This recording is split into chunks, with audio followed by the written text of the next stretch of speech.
Buenas tardes con todos los asistentes al mini simposio sobre dispersión ambiental de resistencia a antibióticos. Tenemos el honor de contar con los tres expositores en estos momentos, el doctor Arturo Octavio González Rodríguez, el doctor José Luis Yareta y la doctora María Elena Rodrigo Rojas. Vamos a dar inicio a la primera exposición por parte del doctor Arturo Octavio González Rodríguez. El doctor González es licenciado en Tecnología Médica en Laboratorio Clínico y Anatomía Patológica por la Universidad Nacional Mayor de San Marcos. Es magíster en Bioquímica por la misma universidad y doctorando en Farmacia y Bioquímica por la Universidad de Buenos Aires. Es miembro de la American Society for Microbiology y líder del grupo de resistencia bacteriana en la Facultad de Medicina de la Universidad de Piura. Cuenta con publicaciones en revistas indexadas y ha participado de diversos cursos y congresos internacionales. Actualmente es vicedecano adjunto de Desarrollo y Calidad de la Facultad de Medicina Humana de la Universidad de Piura. Entonces, tenemos el agrado de escuchar al doctor Arturo González, que va a presentar una disertación sobre enterobacterias portadoras de genes de resistencia recuperadas de fuentes no clínicas. Doctor González, cuando usted lo crea conveniente. Gracias. Voy a compartir.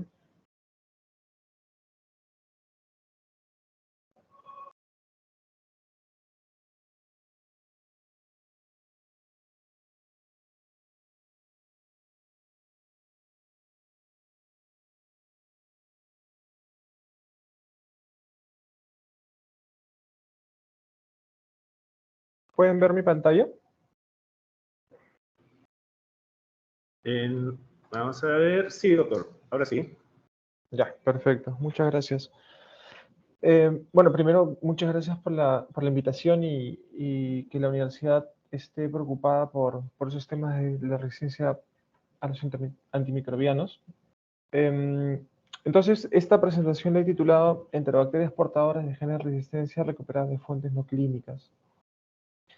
Pero antes de compartir con ustedes algunos hallazgos que hemos tenido en el curso de estos 3 años de investigación en el grupo de resistencia acá en la Facultad de Medicina de la Universidad de Piura, solamente para entrar en marco, en contexto, como ustedes bien saben, el problema de la resistencia bacteriana básicamente está englobado por 3 problemas importantes. El problema del uso irracional de los antimicrobianos en el ámbito animal, para la producción animal me refiero, luego en el ámbito agrícola y también en el ámbito de la salud humana.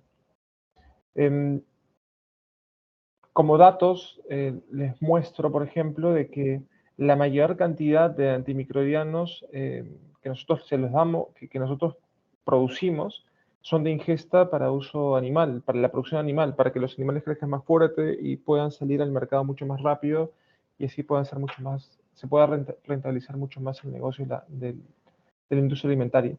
El 80%, es decir, que solamente el 20% es para uso de consumo humano. Luego tenemos luego otro dato interesante es de que la mayoría de estos antibióticos, antimicrobianos que nosotros les damos a los animales para poder consumirlos de manera mucho más rápida, se eluyen, no se absorben y van a dispersarse a los ríos, a los pastos, y de esa forma se genera una presión selectiva fuerte que empieza a seleccionar a las bacterias que tienen mecanismos de resistencia a los antimicrobianos, que luego seguramente nos van a colonizar a nosotros y nosotros vamos a generar eventualmente infecciones. Y también con el uso en la agricultura, el uso de pesticidas por un problema de que los genes de resistencia normalmente están enmarcados en cassettes o en marcos o en entornos genéticos en los cuales también están presentes genes de resistencia, por ejemplo, a metales, se genera una resistencia cruzada y eso también genera un proceso de selección hacia los antimicrobianos, pero de tipo indirecta, que también es una fuente bastante importante de este aumento e incremento de la resistencia bacteriana. Y para enmarcarlo aún o tangibilizarlo en un problema económico, no hace mucho, el Banco Mundial emitió un reporte en el cual mencionaba que en el año 2030 el coste de la resistencia bacteriana iba a generar una disminución en el PBI mundial de alrededor del 1.1%. Esto es alrededor de $1 billón. Y la resistencia a los antimicrobianos, como último punto, que seguramente esto lo conocen porque ese fue un reporte bastante interesante que emitió O'Neill hace unos años, si mal no me equivoco fue en el 16, mencionaba de que la resistencia a los antimicrobianos, haciendo una proyección estadística, iba a causar alrededor de 10 millones de muertes anuales, eh, siendo aún mucho mayores que las del cáncer, esto en el año 2050, lo cual seguramente se ha visto reducido por la pandemia del COVID-19. Entonces, ya entrando a lo que venía a compartirles hoy día, básicamente lo que voy a hacer ahora es compartirles los resultados y algunas conclusiones que hemos podido recabar en los últimos 3 años a partir de algunos estudios que hemos venido realizando. Este primer estudio es sobre la resistencia bacteriana en E. coli recuperadas de pollos destinadas al consumo humano. Este estudio fue realizado en el año 22 en conjunto con el profesor Edgar González. En ese estudio lo que hicimos básicamente fue estudiar dos granjas avícolas, una del cono oeste de Lima, en Ate Bitarte, y la otra del cono norte de Lima, en San Martín de Porres. Lo que hicimos fue colectar muestras cloacales, 150 de cada centro, y luego a nivel metodológico lo seleccionamos mediante un medio selectivo de cromo-agar, el selectivo para la recuperación de bacterias productoras de BLE, las cuales fueron luego confirmadas fenotípicamente por el método de Yarlier, y luego hicimos algunas pruebas moleculares como algunos PCRs para detectar básicamente o principalmente la presencia de CTXM, y además en algunos casos hicimos análisis de secuenciamiento por tecnología Illumina. De los 300 muestras que pudimos recabar, encontramos 79 E. coli productoras de BLE, lo cual representa alrededor del 26%.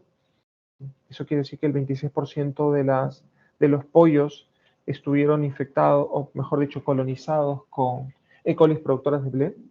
42 de este centro de Ate Bitarte y 37 de este centro de San Martín de Porres. Y como resultado del perfil de susceptibilidad, lo que más nos llamó la atención fue lo siguiente, que por ejemplo el 60% de esos aislamientos fueron resistentes a clorfenicol, fosfomicina, ciprofloxacina y sulfametoxazol. Alrededor del 50% fue resistente a gentamicina, lo cual es bastante crítico porque la gentamicina es un antibiótico, como ustedes saben, de un uso bastante cotidiano en el ámbito clínico.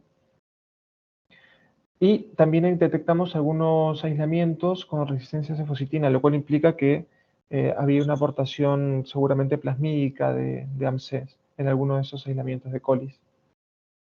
Favorablemente a nuestro contexto nacional, hubieron muy pocos aislamientos con resistencia a micacina, lo cual es importante porque la micacina, por lo menos en estas bacterias, sigue siendo un medicamento de reserva, lo cual se contrasta con los hallazgos que nosotros hemos tenido en el ámbito clínico, debido a que en los estudios en los cuales hemos podido analizar enterobacterias de fuentes clínicas, de orina, de sangre, la mayoría sí son resistentes a la micacina, pero por lo menos en este ámbito, en el ámbito animal, aún la micacina no está siendo un problema.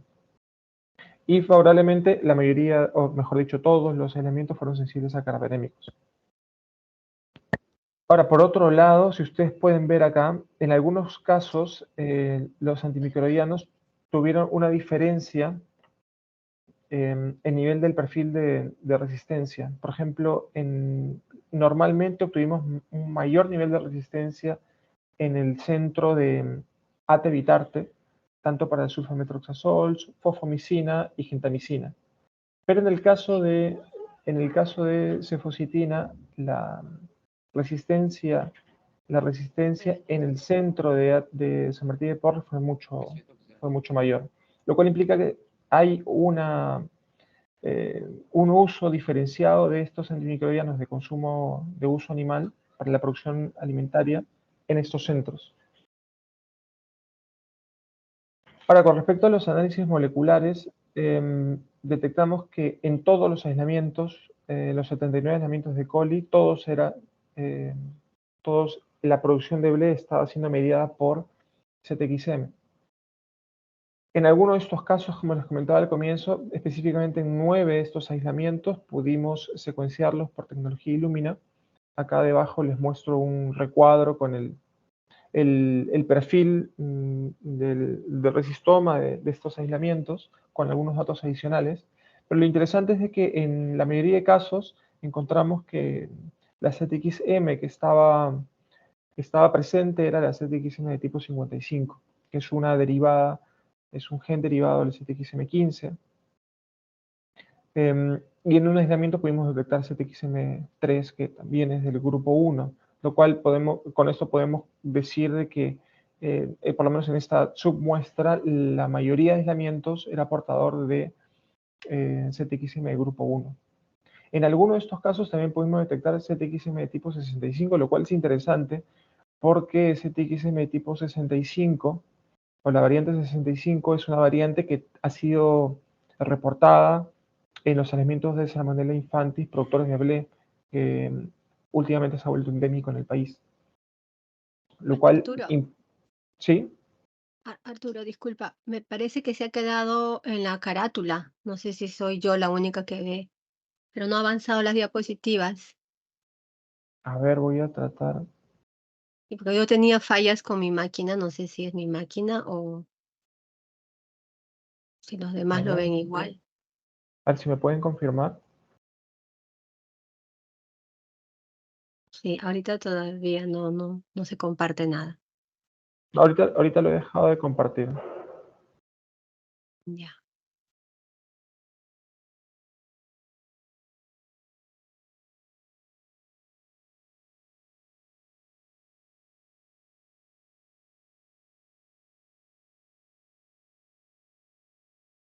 Y acá, ¿pueden ver? Sí, ahora sí. Ahora sí Creo que están lo viendo. podemos. Sí, hay que ver si está en presentación, ¿no? Sí. Ahora sí se puede ver que está cambiando de diapositivas. Sí, ya se está viendo el cambio de Sí. diapositivas. Ya, perfecto. Entonces, solamente como no pudieron ver esta tabla del perfil de susceptibilidad, solamente para repasar que lo más resaltante fue el alto nivel de resistencia a cloranfenicol, fosfomicinas, ciprofloxacina y sulfametoxazol.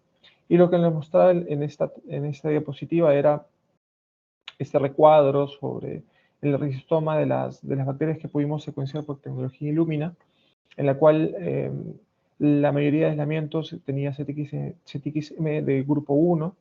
Algunos tuvieron CTXM de tipo 65, lo cual les comentaba que era interesante porque CTXM, la variante 65, ha sido reportada en los aislamientos de Salmonella infantis que circulan en el Perú, que son productores de BLE. Y además el otro dato interesante fue que la mayoría de estos aislamientos tenían mutaciones tanto en el gen de las girasas como en el PAR-C, lo cual es interesante porque ya sabemos por otros estudios de otro tipo de secuenciotipos de colis, como el secuenciotipo 131, o el 167, o el 1193, que la selección de estos clones se ha debido a mutaciones que han surgido a partir de estos genes a nivel cromosomal. Y por otro lado, como ustedes pueden ver en esta primera porción de recuadro, que hubo una gran variabilidad clonal con respecto a los secuenciotipos. Encontramos secuenciotipos de tipo 4243, 354, 189, una gran diversidad de secuenciotipos, lo cual implica que la adquisición de estos mecanismos de resistencia no está siendo configurada por una sola variante clonal, sino está siendo configurada por una diversidad de tipos de colis. Entonces, como resultados o como conclusiones parciales de este primer estudio, les puedo comentar que estos niveles de resistencia elevados que obtuvimos de fluoroquinolonas, de aminoglicósidos, de sulfonamidas, coinciden con el uso industrial que se le da para la producción de estos tipos de animales, lo cual implica que tiene que haber una mayor regulación a nivel legislativo para que este tipo de antimicrobianos se dejen de utilizar. En el Perú hay muy poca reglamentación al respecto, solamente, si mal no me equivoco, solamente el único medicamento o sí, podríamos decir que el único medicamento que está regulado para el uso de consumo animal es la colistina. Y por otro lado, la presencia de estas bacterias con un perfil de multidrogresistencia eventualmente podrían transferir sus rasgos de resistencia a otros patógenos que podrían ser transmitidos por los alimentos y finalmente podrían colonizarnos y generar eventualmente un proceso infeccioso. Ese es con respecto a este primer estudio que realizamos en el año 22 con respecto a la colonización de estas bacterias en pollos.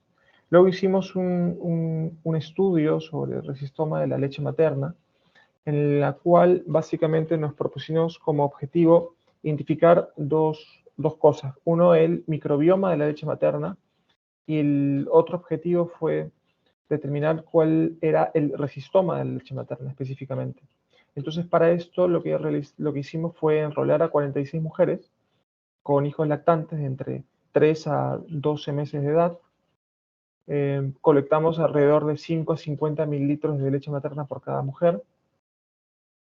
Y como les decía, como primer objetivo tuvimos determinar el microbioma de la leche materna, para lo cual realizamos un secuenciamiento de la región variable del gen 16S de tipo ribosomal.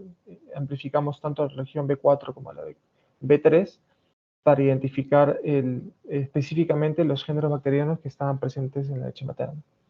Y luego a una submuestra de estas 46 leches extraídas de estas 46 mujeres, las secuenciamos por una tecnología o una metodología de secuenciamiento denominada shotgun metagenómico, lo cual nos permite determinar la distribución genética que estaba presente en las leches maternas.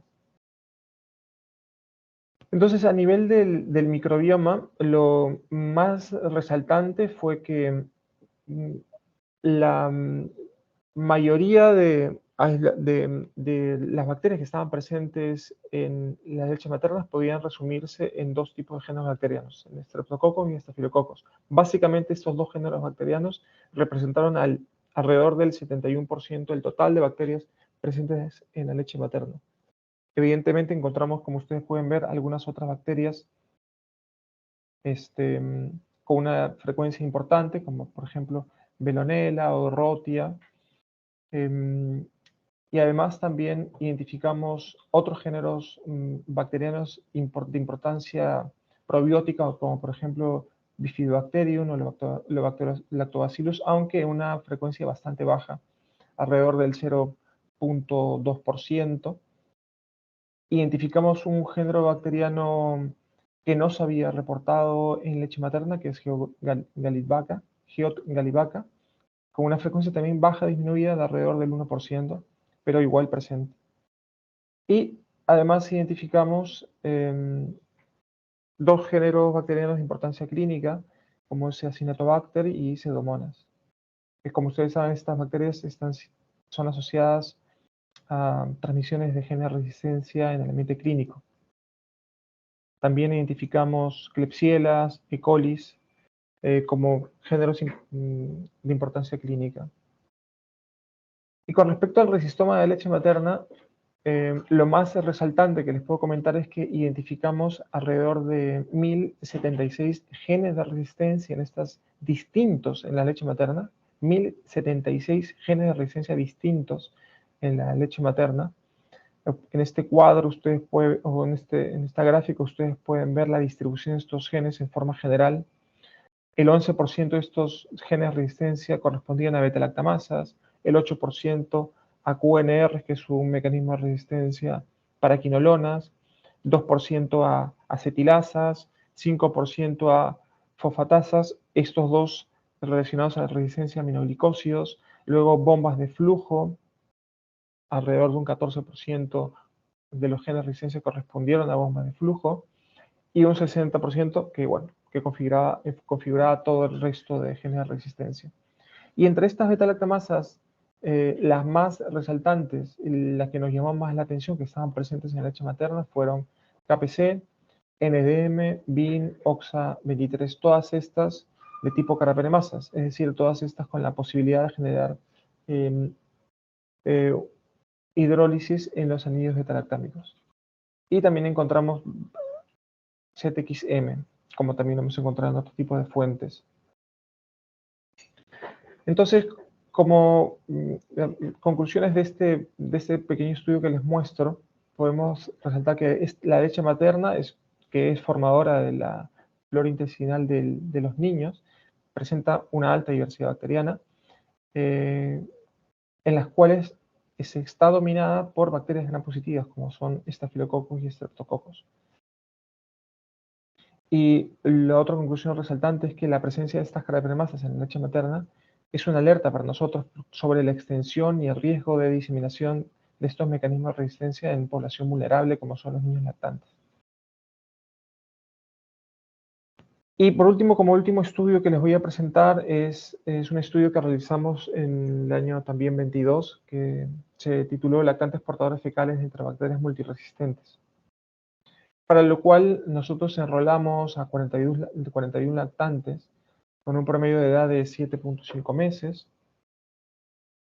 Tuvieron una distribución homogénea en su género, y a nivel metodológico lo que hicimos fue estudiar la frecuencia de bacterias resistentes a quinolonas que están colonizando a estos lactantes, para lo cual utilizamos un medio selectivo de McConkie suplementado con ciprofloxacina a 2 miligramos por litro, y a todos esos aislamientos luego evaluamos la presencia o la producción de BLE, también por el mismo método que les comentaba hace un momento, que es el método de Yarlier, y posteriormente hicimos algunas metodologías moleculares, hicimos algunos PCRs para poder detectar el origen o la causa de la producción de BLE en los alimentos que lo tenían, y además detectamos también por PCR algunos genes asociados a la resistencia a quinolonas.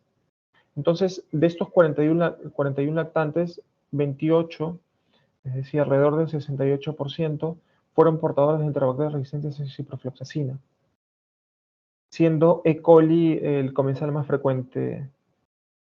El 83% de los aislamientos correspondieron a E. coli, algún otro porcentaje a Citrobacter fregundi, Enterobacter colocae, Klebsiella pneumoniae y Hafnia paralveae. En esta tabla les muestro un resumen sobre el perfil de susceptibilidad y genético que obtuvimos.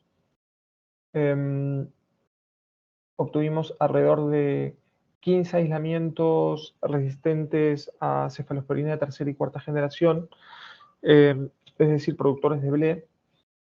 De estos 15 aislamientos productores de BLE, la mayoría era portador de ZXM de grupo 1, como ustedes pueden ver en la tabla. Hubo un aislamiento, específicamente el aislamiento 15A, al cual no identificamos el gen ZXM, ni tampoco PER2, que también lo ensayamos, lo cual implica que posiblemente esta bacteria haya tenido otro gen que le esté configurando esta resistencia a cefalosporina de tercera y cuarta generación, como puede ser alguna variante de TEM o alguna variante de CHB. Y con respecto a los genes de resistencia asociados a quinolonas, ensayamos una acetilasa denominada acetilasa 1-BCR, que es una acetilasa que hace unos años ya se reportó que generaba resistencia cruzada entre aminoglicósidos y quinolonas. Y también detectamos QNRB, que es una quinolona, o mejor, perdón, es un gen de resistencia a quinolonas que se transmite plasmídicamente. Y otro gen también con el mismo perfil que se denomina OQX. Y como ustedes pueden ver, la mayoría de aislamientos tuvieron este gen de OQXA. Algunos aislamientos tuvieron esta acetilasa denominada 1-BCR. Y en el margen derecho de la tabla ustedes pueden ver un dendrograma en el cual se puede observar que la distribución de la clonalidad es bastante diversa, lo cual, igual como nosotros lo pudimos observar en los aislamientos de pollos, en esos aislamientos en los lactantes, la colonización no está siendo medida, la colonización de estas, o la aportación de estas bacterias resistentes a antimicrobianos no está siendo mediada por una variante clonal, sino es muy diversa las variantes que están adquiriendo estos genes de resistencia y estos perfiles complicados. Entonces, resumiendo la tabla que les comentaba hace un momento, la mayoría tuvo ZXM. De estos bacterias productoras de ZXM, en algunos casos pudimos detectar que eran portadores de dobles ZXM, es decir, además de tener, por ejemplo, ZXM grupo 1, algunos también eran portadores de ZXM grupo 2 o ZXM grupo 9. En ningún aislamiento podemos detectar la presencia de PER2, aunque sí lo hemos podido detectar, si bien no en ese tipo de muestras, lo hemos podido detectar en aislamientos clínicos que hemos venido realizando en el curso de este año. Y con respecto a la resistencia a quinolonas, el 43% tuvo este gen de resistencia a OQXA y un 20% estuvo distribuido entre QNRB y esta acetilasa que les comentaba. Entonces, como conclusiones de este estudio, también se puede resaltar que la presencia de estas bacterias que colonizaban estos lactantes es interesante porque estos lactantes no han tenido exposición previa a antimicrobianos. Entonces, la adquisición de estas bacterias que los colonizan seguramente ha sido adquirida a través de, por ejemplo, como lo veíamos hace un momento, a través de la leche materna, o por ejemplo, a través de la interacción que tiene el niño, el lactante, con su medio ambiente, como por ejemplo la tierra o la piel de su mamá, etc. Además, es interesante que la mayoría de estas bacterias que tuvieron de resistencia a quinolonas estuvo acompañada con otros mecanismos de resistencia, como lo que les comentaba. La mitad estuvo siendo compartido por resistencia a beta-lactámicos, específicamente cefalosporina de tercera o cuarta generación. Y bueno, es algo que no les he mostrado acá, pero que igual me parece resaltante destacar, que es que nosotros luego pudimos encontrar una asociación entre la edad que tenían estos lactantes y la frecuencia de adquirir o la frecuencia de la colonización por este tipo de bacterias resistentes a quinolonas. Entonces, la edad nosotros la interpretamos como una capacidad de interacción aún más profunda con su medio ambiente, ¿no? Y más continua. Entonces tiene sentido pensar que la interacción que tienen estos niños con el medio ambiente en forma más continua es lo que también de alguna forma les está condicionando para poder estar siendo colonizados. Bueno, eso es lo que les quería presentar de algunos estudios que hemos venido realizando en el curso de estos 3 años. Les presento acá a algunos de los miembros del grupo de investigación, a Guillermo Uceda, a Juan Falla, a Edgar González. Así que bueno, me quedo atento a cualquier consulta que tengan. Bien, muchas gracias, doctor González, por la presentación. Estamos entonces atentos a cualquier consulta que se haga a través del chat. Si también los otros expositores también quisieran hacer algún comentario, también serían bienvenidos.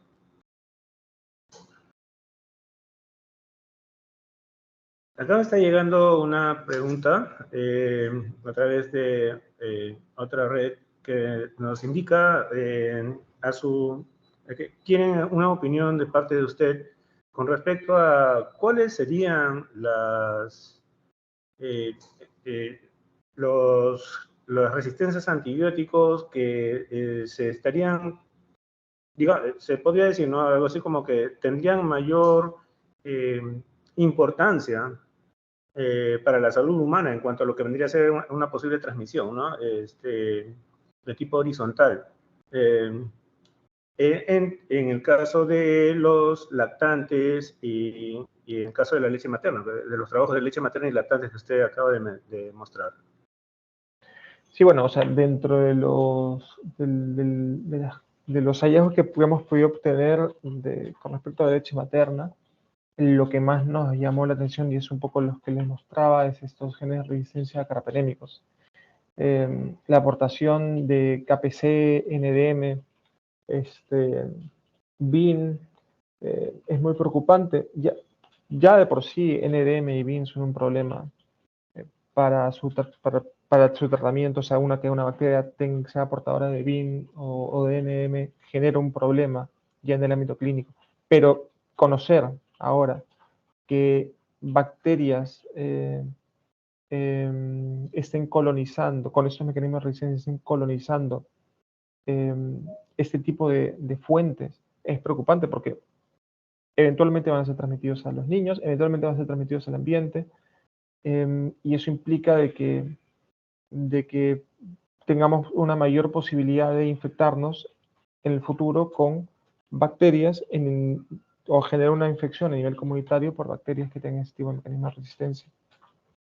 Y el tratamiento ahí se complicaría mucho.